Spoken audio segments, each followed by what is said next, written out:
The real principles of touch is trying not to affect your environment. So when this bowl is just left here, you know, there's no movement, so it has nothing to react to.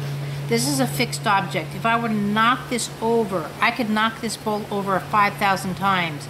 And depending on my momentum, the outcome is going to basically be the same. It's got fixed points no matter what. So if I slosh it to this side or to this side, you know, unless I really, again, change my momentum where I might get the water to go further, it's still going to present and tip the same way. Human beings don't have a fixed point of movement. My elbow, the way it reacts to the floor is different than your elbow and your elbow. Just the way I present here, just the whole length of my upper arm, my lower arm, the way I relate to the table, how high I am sitting in relationship to my elbow hitting the table, are all going to affect my movements. It's just pure mathematics. It's not, you know, oh, well, if your elbow was able to do, no, because I'm attached, you know, it's not just an elbow. So it's the same thing. So when you look at a bowl of water, though, this is just to help you with touch, and everyone's going to play with the water. But how can I move something like the bowl around the water? So if I go nice and smooth and slowly, that horizon for the most part stays the same. Now if I were to just go like this, I already have a different momentum behind the water. If I start moving like this, if I go in a sense too fast, but not that I'm going too fast, I can do this actually quite fast by going around, and it's not going to slosh, but I'm moving the bowl around the water. But if I think I'm worried about the water falling out, you could already see how my movements in a sense get jerkier, that I'm concerned, my concentrations are on the water versus now the bowl. See, the water just immediately changes just based off of my thought patterns. Even though I didn't change my speed, I'm not even watching what I'm doing. So if I turn this way, around, if I go to dance, if I go to lift up, if I go to lift down, do you know what I mean? I'm still rotating this bowl, it's going up, it's going down, but the water's still on the horizon. But if I'm going up, I'm going down, you know what I mean? That kind of thing. Now I've got water jumping out of the water. So does that change your concept? And that water that's jumping out is the startle. Right. Yeah. Yeah. I mean, if I go like this, you know, that's a startle.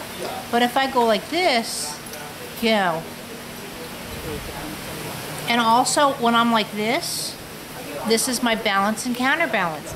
I'm doing it through my system, so it's not affected in my inanimate object. But if I'm out of balance, you know what I mean? It's just going to reflect my movements even more so. Also, another principle that I'll go into later is that rate of acceleration. You know, if I can move something at a great speed, you know what I mean? This system can go run.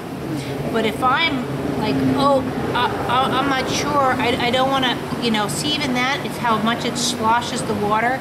I don't know where to put my feet. Oh, you know what I mean? So if I go faster with that, you can see how the water is really unstable. Whereas again here, I can go fast and the water automatically calms down and just stays on the horizon. You know, whether I go off to the side, lift up.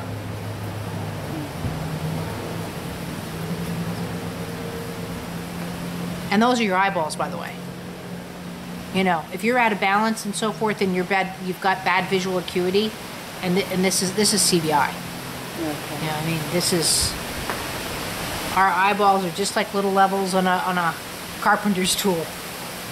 You know, I should come around and float my eyes in a sense like this bowl of water. So the more I can float this, I can float my vision up and down. That's looking up at the teacher, back to my desk, up at the teacher again, different classrooms, and my system's stable.